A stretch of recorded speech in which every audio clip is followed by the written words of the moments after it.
আসসালামু আলাইকুম আমার ভাই বোনেরা, কেমন আছেন? আল্লাহর রহমতে ভালো আছেন, আমিও আপনাদের দোয়া ভালো আছি। এই যে সকালে বাসি ভাত যেগুলো থাকে নষ্ট করি না, এগুলো ভাত এই ডিম দিয়ে সবজি দিয়ে ভাজি করে খাইলে অনেক ভাল লাগে।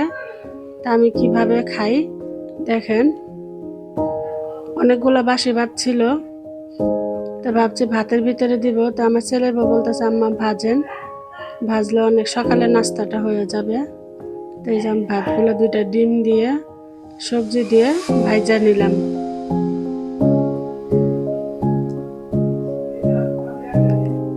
একটু লুডুসের মশলা দিতে হয়।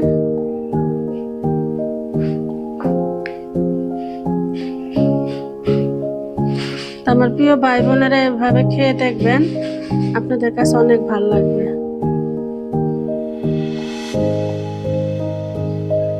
আমি আগে ডিমটা উঠায় নিলাম।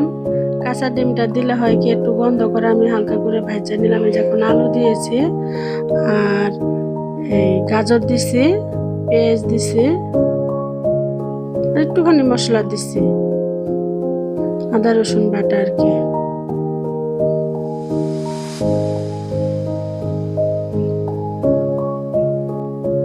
তো এই যে আলুগুলো আমি ভালো করে সিদ্ধ করে নেব, ভাজা নেব তেলে। আপনারা এইভাবে খেয়ে দেখবেন, আপনাদের কাছে অনেক ভালো লাগবে। একটু কাঁচামরিচ দিয়ে নিলাম।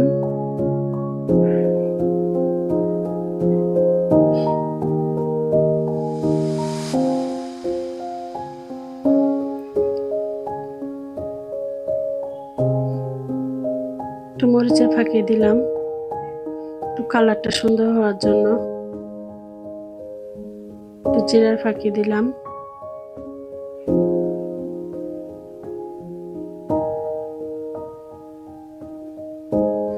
তা আমার বাসি ভাত থাকলাম এইভাবেই করি, ভাজি করে নেই। আর নয় ভাতে দিয়ে রান্না করি, নষ্ট করি না। তো এই যে দুটো পোলাও পাতা দিয়ে নিলাম, আমার স্বাদের পোলাও পাতা। তো এইভাবে খেয়ে দেখবেন, আপনাদের কাছে অনেক ভালো লাগবে। ভাত নষ্ট করা যায় না, দানা জিনিস। এই যে ভাতগুলো দিয়ে নিলাম, রাত্রে ভাত খাওয়া হয় নাই, অনেকগুলো ভাত থেকে গেছে, ভাতগুলো ভাজা নিলাম। যেমন ডিমগুলো দিয়ে নিলাম। ভাই বোনেরা আমার ভিডিও দেখেন, কেউ লাইক দেন না, শেয়ার করেন না, দয়া করে লাইক শেয়ার দিবেন।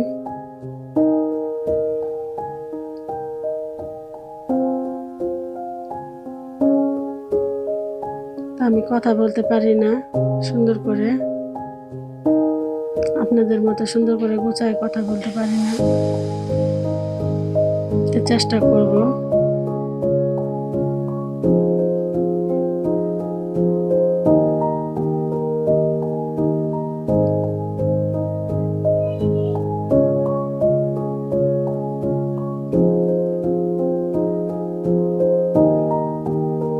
এই যে আমার ভাত ভাজিটা হয়ে গেছে।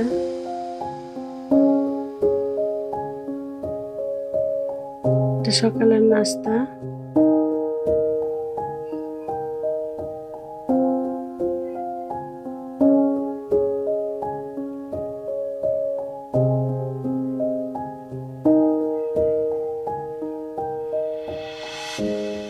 আমি আবার মুরগির মাংসটা রান্না করব, শুধু মুরগির মাংস।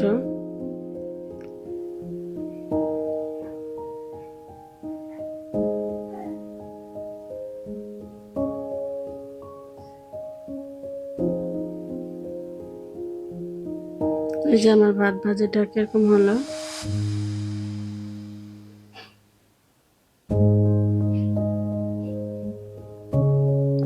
তো সকালে নাস্তা খেয়ে মুরগি বসায় দেবো এখন।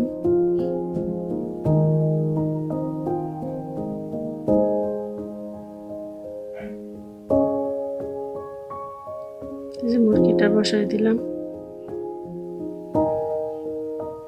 মুরগিটা হালকা করে ভাজা নেব।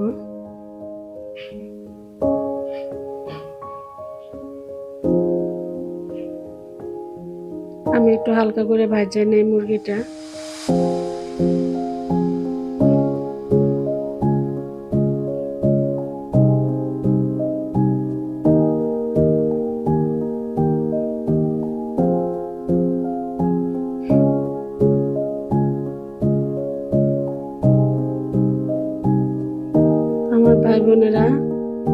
করবেন আমার জন্য, আমি আপনাদের জন্য দোয়া করি, আমি যেন ভালো কাজ করতে পারি। মুরগিটা আমার ভাজা হয়ে গেছে। এখন ওই যে নতুন আলু, দেশি ছোট আলু আমি 2 পিস করে নিছি, এগুলা হালকা করে একটু ভাজা নেব।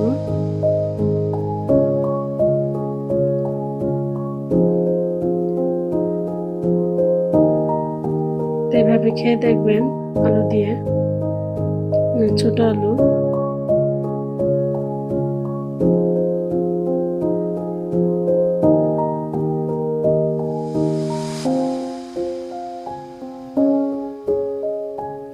মুরগিতে আলু দেই না আমি, কষাই রান্ধি, কিন্তু দেশি আলু দেখে দিলাম যে খাইতে ভাল লাগে। এই যে মশলা দিয়ে নিলাম, পেঁয়াজ দিয়ে নিলাম।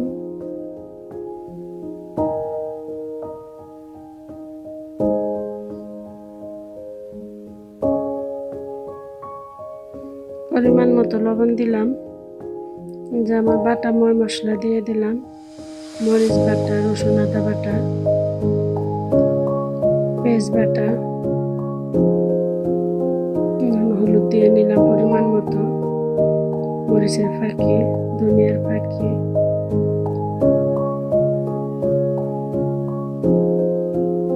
আমি আবার জিরা বাটা দিই, কাঁচা দিই, তারপর তরকারি নামানোর সময় এখন ভাজার গুঁড়া দেব ফাঁকি।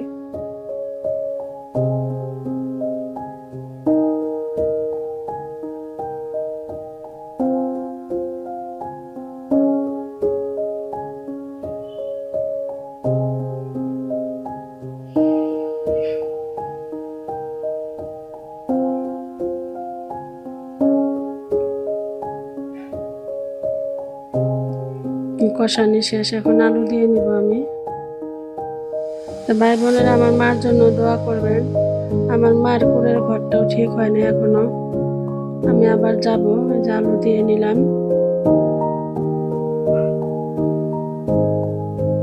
অনেক খরচ, মাটির ঘর, তারপরও অনেক খরচ, কোলায় উঠতে পারি না।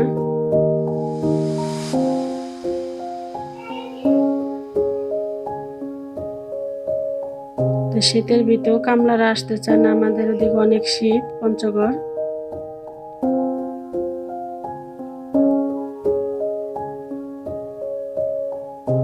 কষানো শেষ, এখন পানি দিয়ে নেব একটু।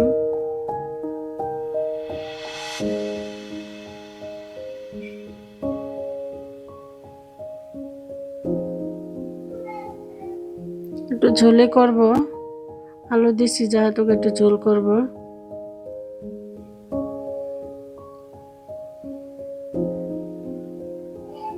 তা আমার ঘরে টেবিল নাই, আমি সুন্দর করেই করতে পারি না। আপনারা যেমন সুন্দর করে সাজিয়ে রাখেন, আমি পারি না, আমার ঘরে টেবিল নাই।